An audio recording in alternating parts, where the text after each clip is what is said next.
Halo Scaper, jumpa lagi dengan saya Om Ferry. Kali ini saya akan membuat video untuk melengkapi rentetan video equipment DIY yang sudah pernah saya upload di channel ini. Ya, kurang lengkap rasanya kalau saya hanya mengupload tentang equipmentnya saja tanpa video pembuatan aquascape atau setting aquascape. Nah, pada video kali ini nanti saya akan membuat video berisi pembuatan aquascape dari mulai 0 sampai jadi, dari umur 1 hari, umur 1 minggu, 2 minggu, sampai 1 bulan. Nanti saya rangkum menjadi satu video dan saya jelaskan langkah demi langkah dengan sangat detail agar kawan-kawan yang ingin mencoba, terutama yang belum pernah membuat aquascape, bisa mencontoh style yang nanti akan saya buat. Nah, di sini saya sengaja membuat tema nature style. Ini yang menurut saya sebagai pemula tema yang paling mudah dibuat. Mengapa saya memilih tema nature style? Ada beberapa alasan. Yang pertama, karena pembuatannya cukup mudah dibanding dengan tema yang lain seperti Dutch style, Iwagumi style. Itu natural lebih mudah, dimana kita bisa menggunakan tanaman yang low CO2, low light, itu kawan-kawan. Alasan yang kedua, karena nature style ini lebih mudah untuk maintenance atau perawatannya kawan-kawan. Dan alasan yang ketiga ialah view-nya itu dalam jangka panjang. Kalau Dutch style itu ada momen view-nya, jadi maksimal 6 bulan. Setelah 6 bulan itu tanamannya cenderung kurang enak dilihat. Ini menurut saya. Jadi Dutch style itu view momennya antara 6 bulan sampai 1 tahun. Nah, kalau ingin Dutch style ini bisa bertahan dalam jangka panjang, setiap 6 bulan atau 1 tahun kita harus replanting atau kita harus cabut yang lama dan menanam lagi yang baru. Itu sepaham dan setahu saya. Sedangkan kalau kita memilih tema nature style, itu jangka view momennya itu sangat panjang, bisa 1 tahun, 2 tahun, karena tanaman yang kita gunakan ialah tanaman low CO2 yang notabene pertumbuhannya juga tidak terlalu cepat. Nah, jadi untuk trimming maintenance itu lebih lama daripada tema Dutch style. Oke, langsung saja kita praktekkan pembuatan aquascape untuk pemula.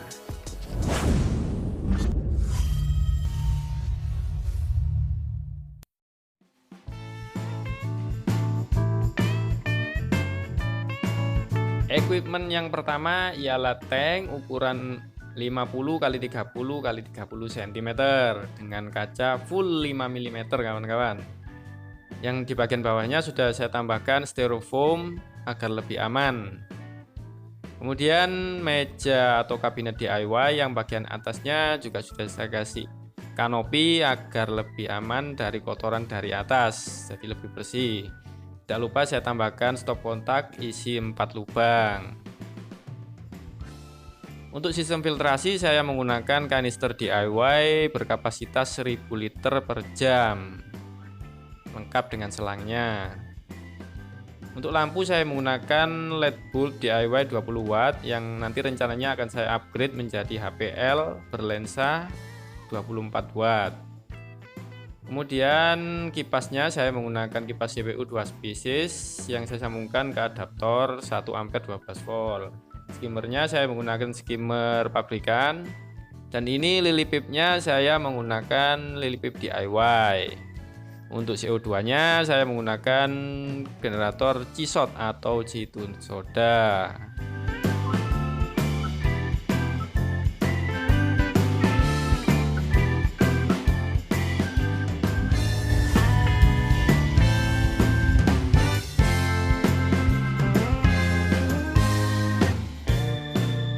Untuk hardscape kayu saya menggunakan akar rasamala ukuran XL yang sebelumnya sudah saya rendam kurang lebih sekitar 2 minggu untuk menghilangkan zat tanin atau zat yang merubah air tank menjadi kekuningan. Dan batunya saya menggunakan batu sandstone kurang lebih sekitar 3 kg. Nah, untuk hardscape-nya ini bisa dikreasikan sesuai dengan imajinasi kawan-kawan sendiri ya. Tapi kawan-kawan juga bisa mencontoh dari hardscape yang saya buat ini, itu tidak masalah. Atau nanti kawan-kawan otak-atik lagi dibentuk seperti imajinasi kawan-kawan, ya tidak masalah. Yang penting nanti hasilnya bisa bagus, puas ketika kita lihat, dan sesuai dengan ekspektasi kawan-kawan.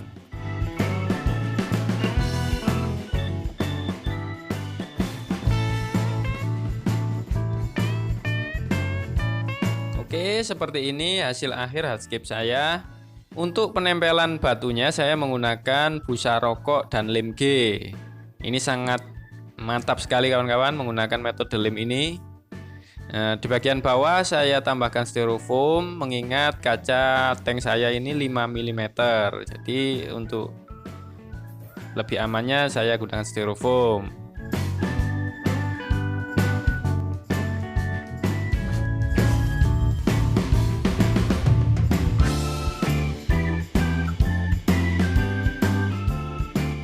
Pertama kita masukkan bakteri starter, ini cukup separuh saset saja kawan. Nah, untuk rumah bakterinya saya menggunakan keramik ring yang saya tumbuk sehingga pecah seperti ini kawan-kawan.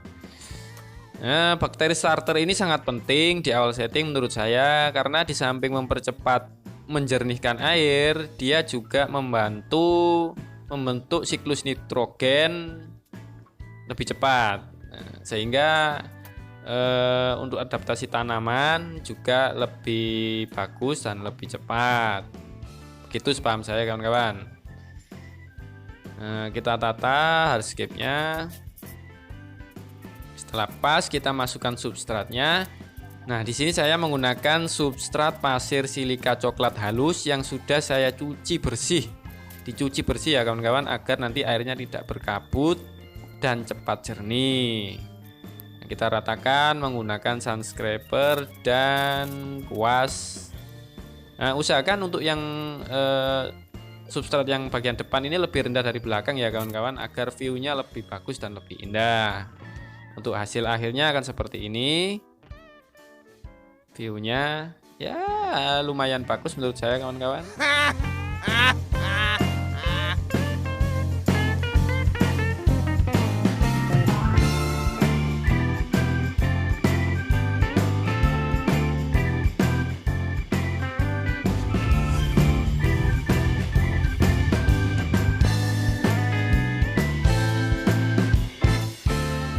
Oke, hardscape sudah tertata sesuai dengan keinginan.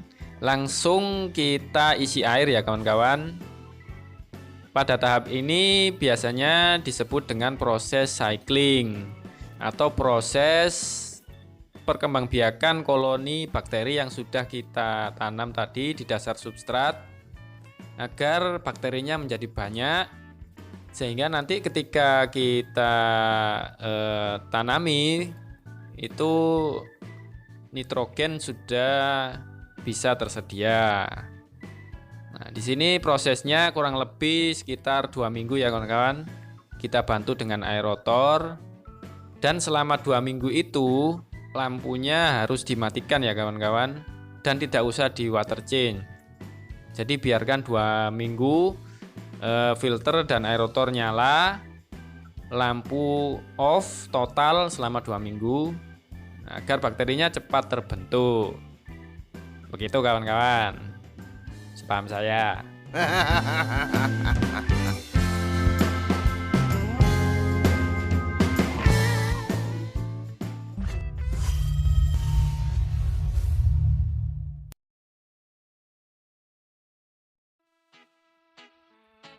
Oke, setelah 2 minggu airnya terlihat lebih jernih ya kawan-kawan. Nah, di sini kita kurangi dulu airnya, tapi tidak sampai habis ya kawan-kawan. Kita sisakan sekitar 2-3 cm agar bakterinya tidak ikut tersedot dan terbuang. Nah, setelah airnya segini, langsung kita tanami tanaman yang low CO2 dan low light ya, karena kita di awal tadi sudah saya jelaskan temanya adalah tema natur atau nature style. Nah, menurut saya untuk istilah low CO2 ini tanamannya tetap membutuhkan CO2 kawan-kawan, tapi dengan kadar yang rendah.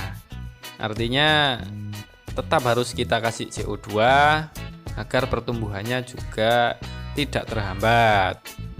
Gitu ya kawan-kawan. Kalau saya salah bisa dikoreksi karena saya juga pemula dan amatir, pure amatir kawan-kawan. Nah, untuk pemasangan moss ini ada sedikit tips ya kawan-kawan.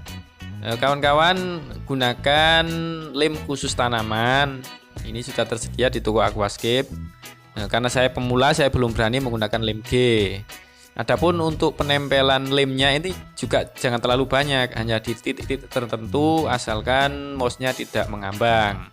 Nanti bisa kita tambahkan dengan mengikatnya menggunakan benang kawan-kawan. Ini lebih efektif. Jadi lemnya ini hanya di titik tertentu, nanti untuk memperkuat bisa kita tambahkan benang untuk mengikatnya.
Nah, untuk hasil akhirnya seperti ini, kurang lebihnya kawan-kawan bisa dilihat di situ.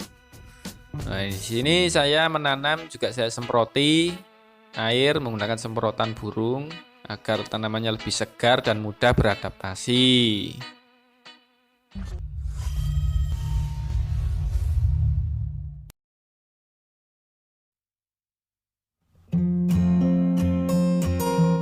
Ini adalah kondisi tank 3 jam setelah diisi air. Adapun air yang saya gunakan ialah air endapan ya kawan-kawan. Ini sangat saya anjurkan dan sepaham saya sebagai pemula itu sangat baik di awal setting. 3 jam sudah lumayan jernih karena tadi substratnya sudah saya cuci dan sudah saya cycling selama 2 minggu, jadi bakterinya sudah terbentuk sehingga proses penjernihan juga cukup cepat ya kawan-kawan. 3 jam sudah jernih untuk tank ini. Nah, ini nanti di water change 3 hari sekali 40% dari volume tank. Ingat ya kawan-kawan, jangan diisikan dulu, biarkan tank conditioning selama kurang lebih 1 minggu.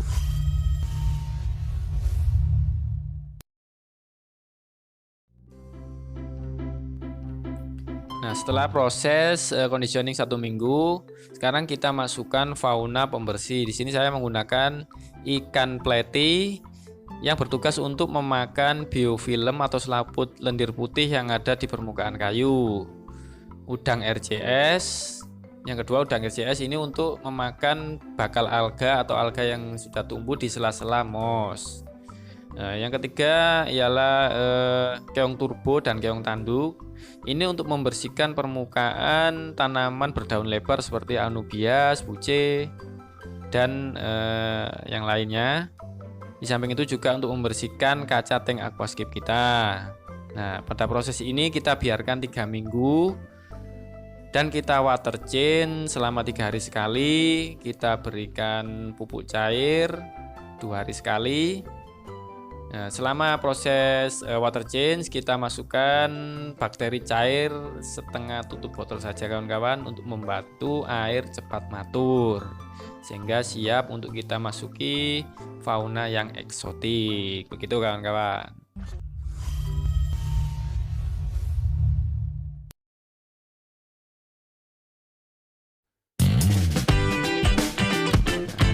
Ini adalah tank setelah 3 minggu proses pembersihan tadi dengan fauna-fauna pembersih. Nah, sekarang untuk ikan pletinya kita angkat ya kawan-kawan. Kita ganti dengan fauna eksotik, bisa neon tetra, cardinal tetra, atau rasbora, atau amandae, itu terserah kawan-kawan inginnya yang seperti apa. Nah, untuk tugas pleti kita ganti dengan ikan asintrus atau ikan sapu-sapu untuk membersihkan sisa-sisa dari biofilm yang ada di permukaan kayu. Nah, kenapa ikan pleti kita angkat? Karena dia cenderung rusuh kalau ketika makan sehingga mengganggu ikan tetra untuk makan bersama. Yang ditakutkan ialah nanti ikan tetranya stres dan mati, sehingga baiknya untuk pleti atau molinya kita angkat dulu dan kita sisakan neon tetra. Sedangkan asintrus ini cukup ramah untuk di neon tetra. Nah, untuk lampunya ini sudah saya modifikasi ya kawan-kawan dan saya upgrade, namun tetap menggunakan lampu yang lama, ya ini saya gantung. Nah, di sini saya merakit sendiri lampu HPL 24 watt. Nah, terdiri dari 20 lampu warna cool white 10.000 Kelvin, 2 warna full spectrum atau grow up itu yang warnanya pink, 1 warna biru dan 1 warna merah. Jadi totalnya 24 HPL. Dan saya pasang lensa 60 derajat agar lebih fokus dan lebih bagus untuk pertumbuhan.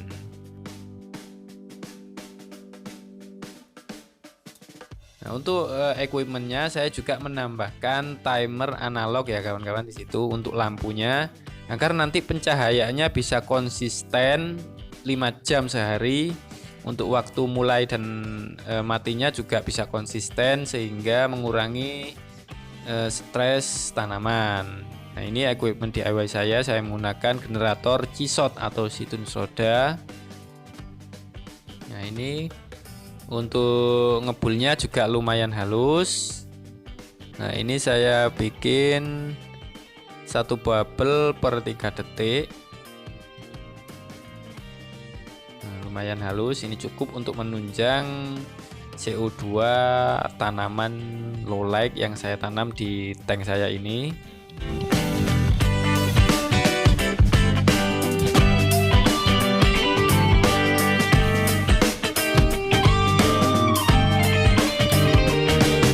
Nah, pada tahap ini aquascape kita sudah bisa dinikmati. Dan perlu diingat ya kawan-kawan, untuk water change atau penggantian air ini wajib dilakukan paling tidak seminggu sekali ya kawan-kawan. Nah, dalam proses water change ini hal yang wajib dilakukan juga ialah menyipon moss, karena saya di sini menanam moss, jadi itu penting dilakukan. Jadi di atas moss itu kita gebuk-gebuk dan kita sedot kotoran yang ada di sela-sela itu, agar nanti mossnya terbebas dari alga dan hijau sehat sesuai dengan harapan kita. Itu yang harus kita lakukan ketika kita water change ya kawan-kawan. Di samping menyipon moss, kita juga membersihkan kotoran-kotoran yang ada di atas tanaman berdaun lebar seperti anubias. Itu biasanya ada kotoran keong, itu kita bersihkan juga menggunakan selang. Nah, biasanya saya di sini menggunakan selang air rotor kawan. Nah, karena tanknya kecil, jadi kalau menggunakan selang sanyo ini langsung habis, tapi kotorannya belum terangkat semua. Jadi saya biasanya menggunakan selang air rotor. Itu saya gebuk-gebuk lalu saya sedot di atas mouse-nya sampai bersih. Nah, bisa dilihat hasilnya seperti ini kawan-kawan. Ini tank saya water change 3 hari sekali, 30% volume tank.